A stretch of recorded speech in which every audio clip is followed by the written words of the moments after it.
Si yo tendría que ponerle un nombre, un título a esta pequeña charla que quiero tener con ustedes, sería una pregunta.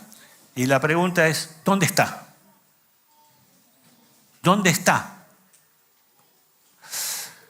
Y por supuesto que esta es la pregunta del millón, porque esto fue lo que un día como hoy, de madrugada, unas mujeres fueron al sepulcro esperando encontrar, o mejor dicho, iban con la expectativa de encontrarse con alguien que estaba muerto y que estaba colocado en una tumba y con una piedra sellada por delante. Y cuando fueron se encontraron con un panorama distinto.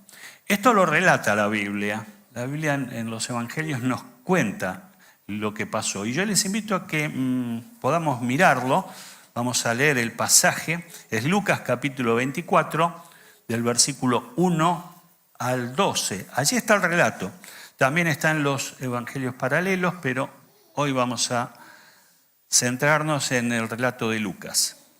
Y dice entonces, Lucas 24, del 1 en adelante, dice: el primer día de la semana, muy de mañana, las mujeres fueron al sepulcro llevando las especies aromáticas que habían preparado. Encontraron que había sido quitada la piedra que cubría el sepulcro y al entrar no hallaron el cuerpo del Señor Jesús. Mientras se preguntaban qué habría pasado, se les presentaron dos hombres con ropas resplandecientes, dos seres celestiales.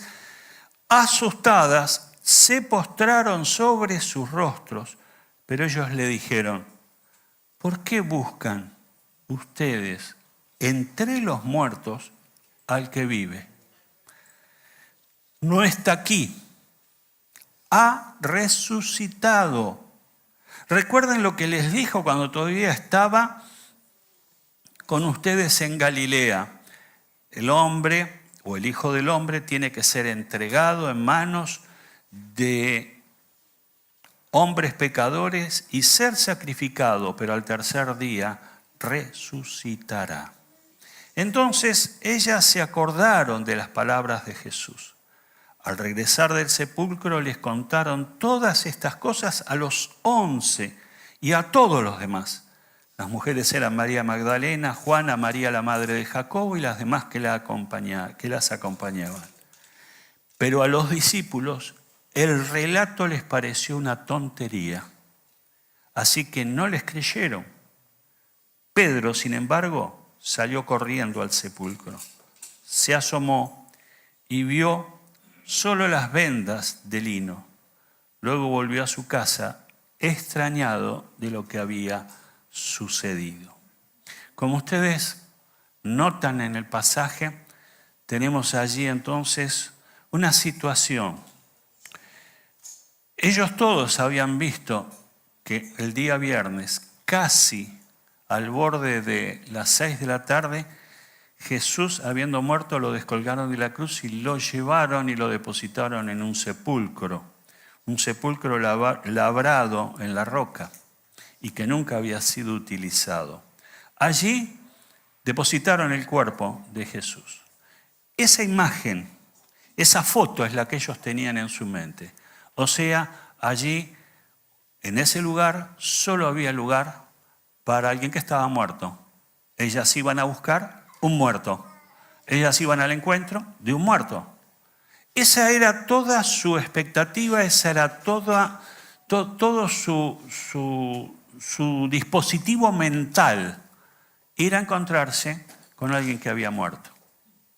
Pero de pronto las cosas cambiaron, la situación se transformó en algo inesperado para ellas.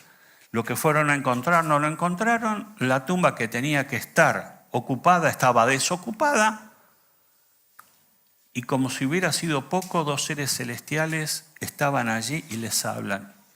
Y les hacen los seres celestiales esta pregunta: ¿por qué buscan entre los muertos al que está vivo? La pregunta del millón. Y me parece que esto mismo le pasa a mucha gente hoy. Me parece que tienen una idea ya hecha dentro de sus mentes de cómo debiera ser Jesús. Pero de pronto se sorprenden, se espantan algunas veces de encontrarse con una verdad que no era la misma verdad que ellos o ellas tenían.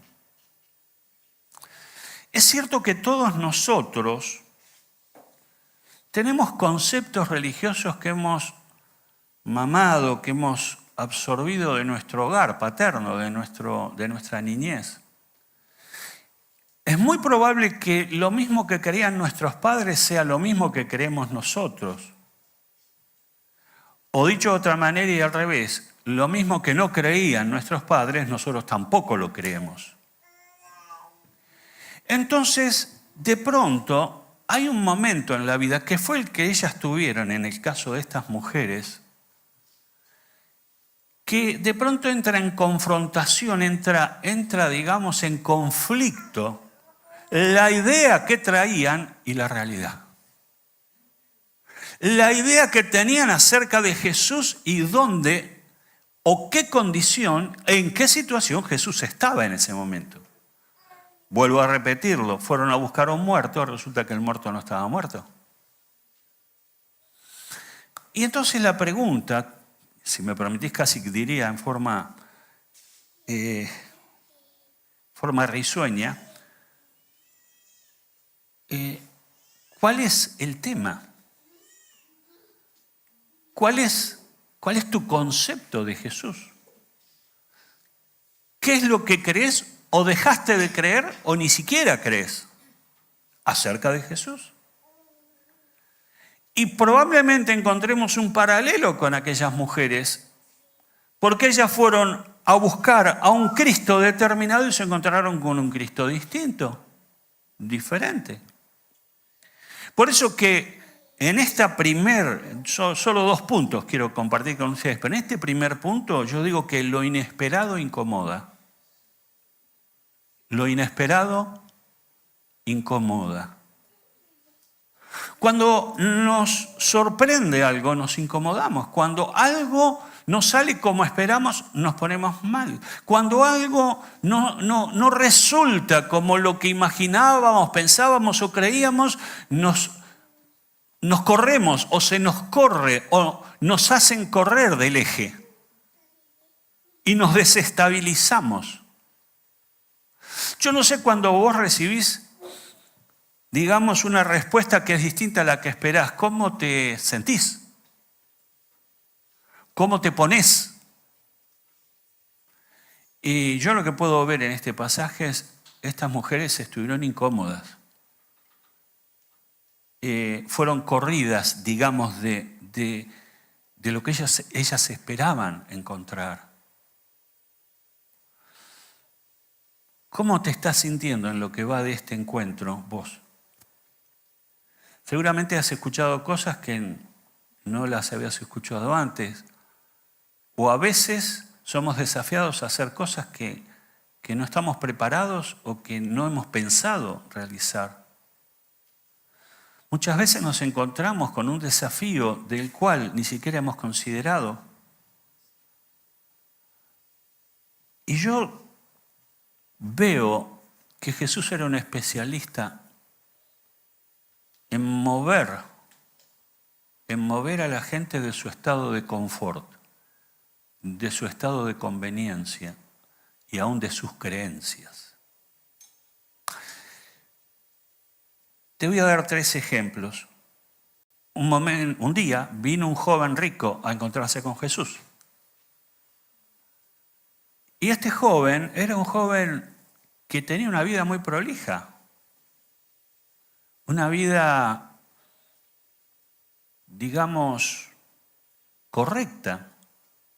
Es más, empieza a conversar con Jesús y él hace gala de todos los mandamientos que él seguía y había obedecido y mostraba una vida realmente recta. Y Jesús lo escuchaba. Y cuando termina de hablar el joven, Jesús le dice, mira, es cierto que crees en esto, que esto lo seguiste, pero hay una cosa que te falta, le dice. Anda, vende todos tus bienes y dáselo a los pobres. ¡Pram! ¿Qué pasó?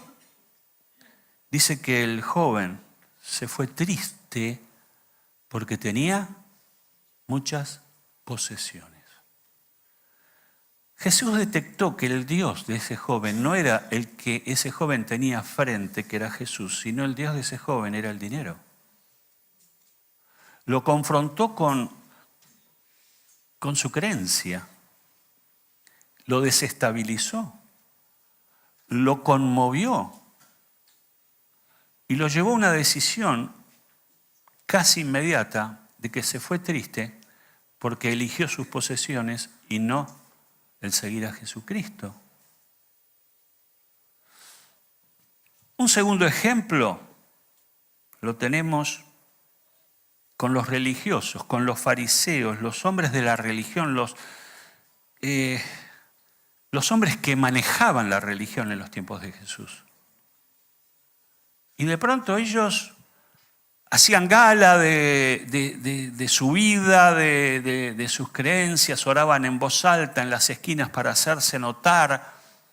Y tenían una doble vida, que Jesús la conocía. Y en un momento dado, cuando hablando con ellos, confrontando con ellos, les dice, ustedes son sepulcros blanqueados, ustedes son unos hipócritas. ¡Pram! Jesús desnudó el interior del religioso, de la religiosa. Jesús puso en evidencia el estado del corazón de los que supuestamente debían de guiar a los otros o a las otras a Dios. Y el tercer ejemplo fue aquella mujer que fue sorprendida en el acto mismo de adulterio. Los judíos la descubrieron, se la llevaron a Jesús y le dijeron, Maestro, fue sorprendida en el mismo acto de adulterio. La ley de Moisés dice que la tenemos que apedrear. ¿Y tú qué dices? Y es interesante el relato, Jesús escribía en el piso, en la tierra. No sé si con un palito o con el dedo, pero lo cierto es que dejó pasar unos segundos, unos momentos, y les lanzó a todos los que reclamaban apedrear a la mujer. Le dijo, bueno, muy bien, es cierto, la ley dice eso. El primero de ustedes que esté limpio, tire la primera piedra. ¡Chon! ¿Qué pasó? Uno a uno se fueron yendo porque se sentían que estaban ellos también acusados en su propia conciencia y ninguno de ellos tenía autoridad moral para ejercer ley sobre aquella mujer. Se fueron todos y quedó la mujer sola con Jesús. ¿Y saben lo que le dijo Jesús? Mujer, ni yo te condeno, vete y no peques más. O sea, cambia la dirección de tu vida. Cambia el estilo de vida que estás llevando adelante. Pero esa mujer que esperaba juicio recibió amor, perdón. Y yo no sé si usted alguna vez fue perdonado por algo o por alguien, pero el perdón sana los corazones. Y el perdón es el único remedio para sanar nuestro corazón. Cuando no tenemos perdón, estamos envenenándonos a nosotros mismos y lo más probable es que envenenemos el entorno en el que vivimos. Por eso Jesús decía, antes de que vengas a traer tu ofrenda, si tenés un problema con alguien, anda primero y resolvés tu problema que tenés con esa persona, con ese hermano, con esa hermana. Y luego sí, vení y depositá tu ofrenda. Por eso cuando, hermano, usted viene a ofrendar, recuerde esas palabras de Jesús. Y sane sus relaciones. Sane sus conflictos.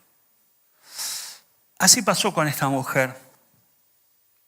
Así que Jesús, con el joven rico, con los fariseos, con la mujer pecadora, de pronto los movió de eje. si hoy el Señor está delante tuyo, ¿dónde te pensás? ¿Qué pensás que te diría a vos? ¿Qué sospechás que te diría? Y a veces hemos construido una vida medianamente prolija, o por lo menos como nosotros nos parece que debiera ser, pero ¿cómo me ve Jesús? ¿Cómo me ve Jesús? Yo quiero adelantarte algo. Miren, si hay una de las miradas más tiernas que puedes encontrarte en la vida es con la mirada de Jesús. Porque su mirada, más allá de que Él no está de acuerdo con mis pecados, ni mucho menos, ni convalida mi mala manera de vivir, si algo que hay en el corazón de Dios es un corazón de perdón, de misericordia. Yo lo he dicho varias veces, la palabra misericordia tiene un significado muy profundo. Miseria. Cordia, corazón. Significa que Dios pone contra mi miseria su corazón. Eso es misericordia, poner el corazón donde está la miseria. Cubrir la miseria con tu corazón, con tu amor, con tu afecto, es lo que Dios hace conmigo. Yo les he contado que este es un tiempo donde mis madrugadas son medias extrañas. Antes dormía y me ufanaba, me gloriaba que no tenía problema con el sueño, que no tenía problema con conciliar el sueño, que tenía realmente, dormía muy bien. Pero estos últimos tiempos, 5 de la mañana, 6 de la mañana, ¡ting! Los ojos como el 2 de oro. Y hablaba con una persona al principio de esta semana y le decía, mira, en un principio me preocupé por el insomnio, porque yo deseaba dormir más. Pero me he dado cuenta que ese insomnio se transformó de ser una desgracia en una bendición porque me lleva a orar. Me lleva a buscar la presencia de Dios. Y si bien sigo con la cabeza en la almohada y abrazado a la almohada, mire, usted va a decir, este pastor es medio loco, ¿no? Pero abrazado a la almohada me simulo estar abrazado a mi Padre Celestial. He descubierto una faceta de la paternidad de Dios sobre mi vida que nunca antes la había conocido. Y fue el insomnio lo que Dios utilizó para movilizarme, para correrme de eje, para inquietarme y para que en mi corazón empiece una búsqueda más profunda de la presencia de Dios. Te lo recomiendo. Yo no sé si te vas a sanar del insomnio, pero que vas a tener una vida espiritual más profunda, te lo garantizo. Así que no despotriques contra tu insomnio. Puede haber allí una buena causa para una búsqueda más profunda, más linda con el Señor. Jesús era un especialista en incomodar, en desafiar de alguna manera, en plantear otras opciones. Y la gente estaba obligada a pensar,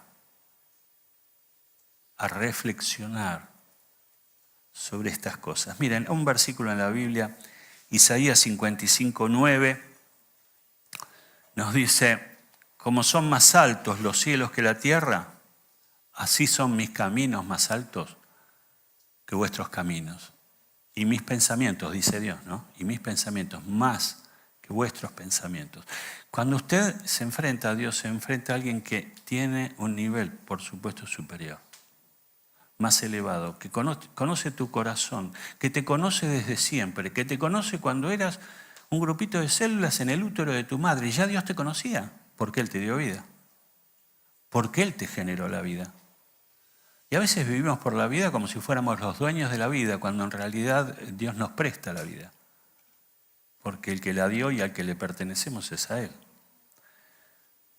Qué distinta sería nuestra vida si viviéramos en el temor de Dios, si viviéramos pensando y agradando a Dios, buscando el ir más profundo, más profundo de lo que hasta ahora hemos ido. Por eso, ¿cuáles son tus creencias? Y a lo mejor te empezás a preguntar, ¿dónde estás? Dios, ¿dónde estás? Dios, te busqué en la religión y no te encontré. Dios, te busqué en hacer sacrificios y no te encontré allí. Dios, te busqué tratando de hacer buenos actos y sigo vacío o vacía. ¿Dónde estás, Señor? Era la pregunta de las mujeres también en una mañana como la de hoy. El segundo punto que yo quiero compartir con ustedes del relato bíblico del día como hoy de lo que ocurrió. Dice que cuando las mujeres llegaron al sepulcro, 2 seres celestiales estaban allí. Y fueron esos seres celestiales los que le hablaron. Y una pregunta que es tremenda. Dice, ¿por qué buscan entre los muertos al que está vivo?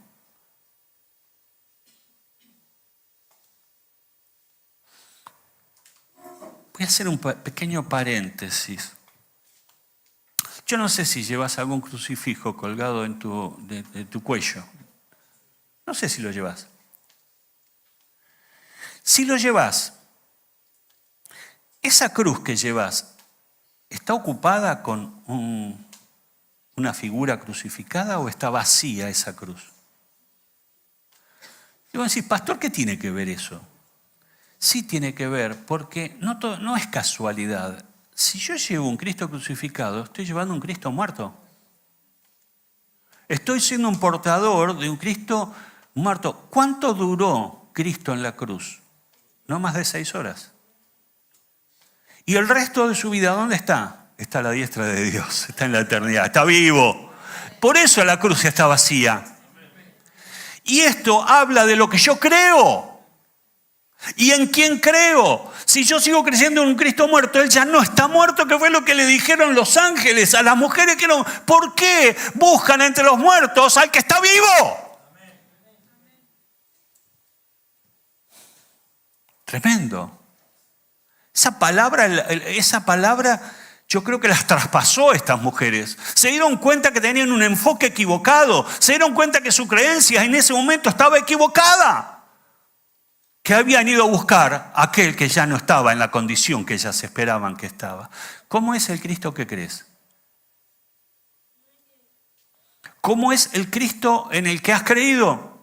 Te dije hace un rato que muchas veces somos portadores o de alguna manera, incluso hasta transmisores de aquellas enseñanzas que nos dieron. A lo mejor fuiste a un colegio religioso y entonces tenés conceptos que hablan acerca de esto. Y a lo mejor ha llegado el momento en tu vida que tengas que confrontar. Y Jesús, que es un especialista en confrontarnos, en movernos del eje, te va a hacer la pregunta. A los seres celestiales se le hicieron a la mujer. A las mujeres. ¿Por qué buscan entre los muertos al que está vivo? Hay 4.600 religiones en el mundo. Ninguna de ellas, excepto el cristianismo, tiene a su fundador vivo. Las otras tienen un mausoleo, grandes construcciones. Dice, aquí yace fulano de tal. Y van y hacen caminatas y hacen procesiones para ir a buscar e ir a darle honor a ese muerto que está en el sepulcro. Si usted en este momento fuera teletransportado a Israel y busca la tumba de Jesús, está vacía. Lamento decirle, está vacía. Porque nuestro fundador está vivo.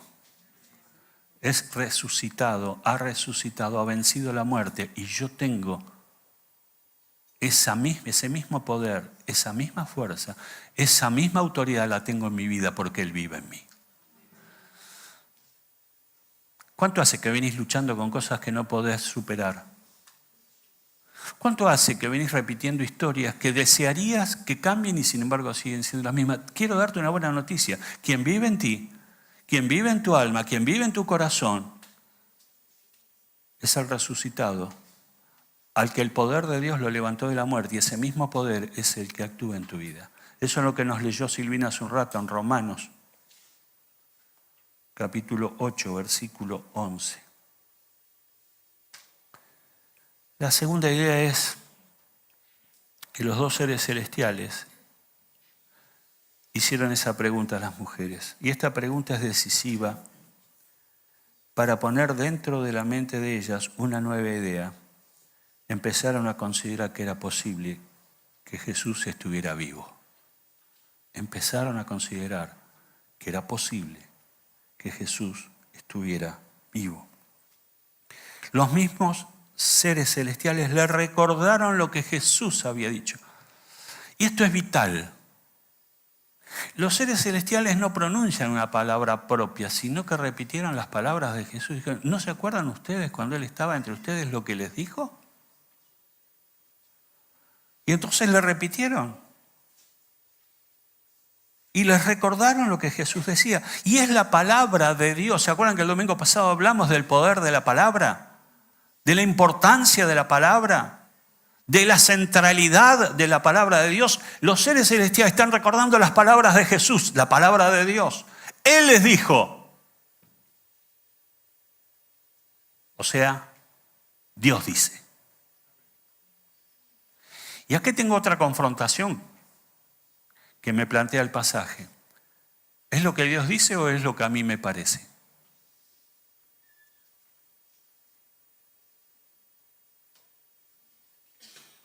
Estoy medio ácido esta mañana, ¿no? Estoy medio ácido. ¿Es lo que Dios dice o lo que a mí me parece? La mayoría de la gente vive como le parece. Vive como cree que tiene que vivir, tiene su convicción, tiene su modo, tiene su manera, llegó a ciertas convicciones en la vida y esto es lo que hay. Pero este pasaje me lleva a algo muy importante. No es lo que yo digo, es lo que Él dice. No es lo que yo pienso, es lo que Él dice. No ando como a mí se me da la gana, debo andar como Él dice. Esto es tremendo.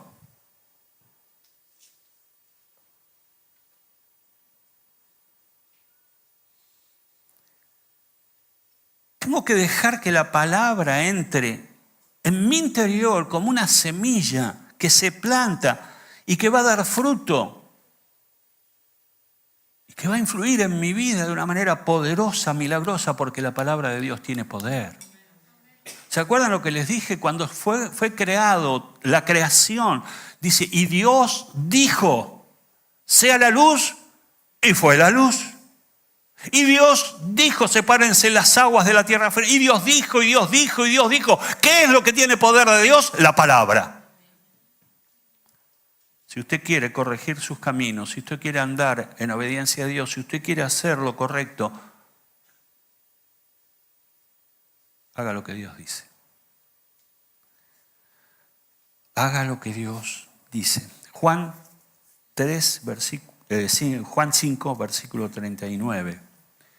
Escudriñado, o sea, escarbá en la Biblia, en la palabra. No solo la leas, no te informes solamente, sino que planta tu fe en las palabras de Jesús, en las palabras de Dios.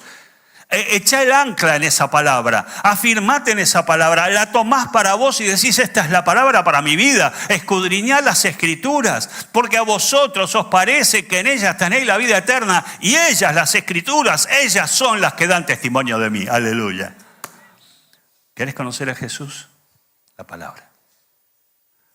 ¿Querés saber cuál es el Jesús verídico, verdadero? La palabra. No el a mí me parece. No el yo siento, es lo que Dios dice. ¿Estamos de acuerdo? No los escucho. ¿Estamos de acuerdo? Bueno. Quiero terminar esta reflexión con el pasaje que leyó Silvina. Después la voy a reprender por tomarme el pasaje con el que yo quería rematar este pasaje. No hay nada peor que te usen un pasaje que vos tenés ahí predilecto, y viene y te lo... ay, Dios. Bueno, Romanos 8:11. Qué bueno que es la palabra de Dios, no es la palabra de nosotros. Entonces, no hay copyright en esto.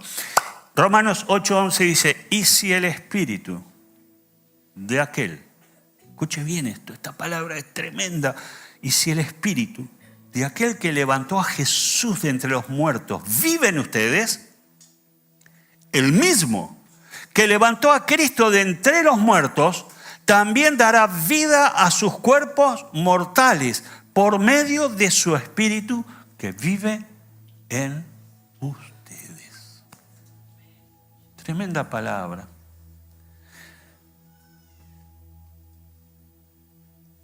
El domingo pasado, el otro, veníamos hablando del Valle de los Huesos Secos, ¿se acuerdan? ¿Quién se acuerda de la predicación del Valle de los Huesos Secos? A ver, levante la mano bien alto. ¿La viste por YouTube? Bien, muy bien. ¿Quién más la vio por YouTube? La palabra de los... allá también, muy bien. ¿Sabe una cosa? La síntesis de aquella palabra era de que el profeta, Dios le dijo al profeta, profetiza sobre estos huesos. Invoca al Espíritu para que entren esos huesos y vivan. Y se empezaron a armar los cuerpos, a estructurar los huesos unos con otros, los tendones, los músculos, los órganos. Y dice que eran como un ejército, pero de seres vivos. Esa figura, esa palabra profética habla de que Dios es un especialista en dar vida a lo que está muerto.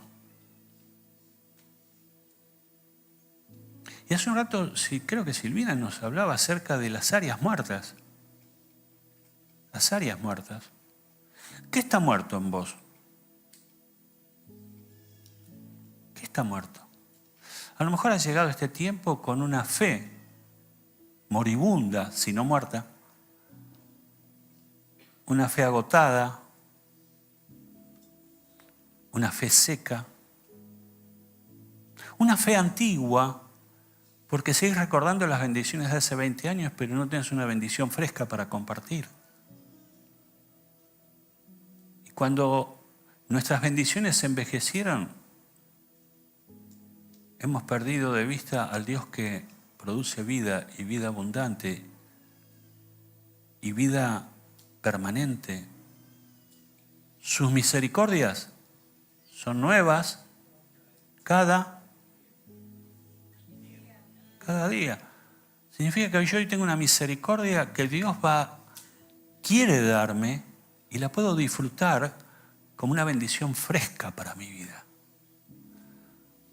Una bendición fresca. Yo no sé si usted disfruta de una ensalada fresca, yo sí.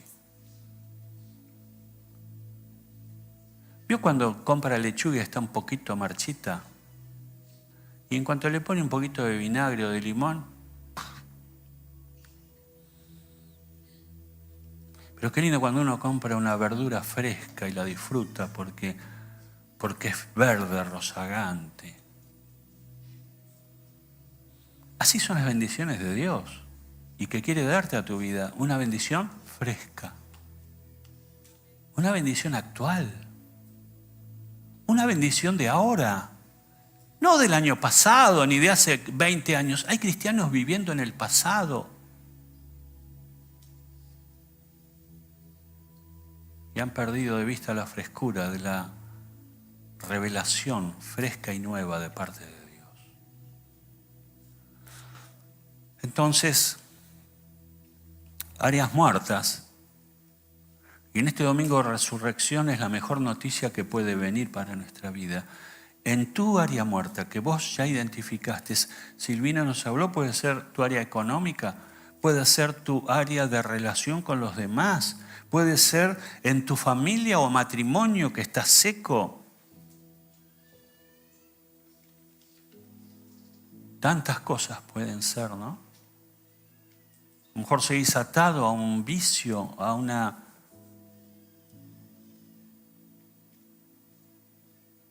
a una adicción.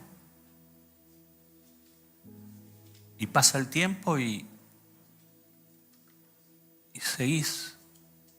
Y a veces te levantás y a veces te caes, pero yo quiero hoy presentarte al Cristo que venció la muerte, al que la tumba no lo pudo retener, que la piedra que pesaba y era colocada por varios hombres fue movida por el poder de Dios. Dios va a remover tus piedras. Dios tiene el poder para remover tu presente, para cambiar tu vida, para cambiar tu corazón. Si tienes un corazón de piedra, Dios tiene el poder para transformarlo en un corazón de carne. Eso es lo que Dios le decía a su pueblo. Dice, les voy a dar un corazón de carne. Voy a sustituir sus corazones de piedra. Y a lo mejor lo que necesita vida hoy es mi corazón. Es mi interior.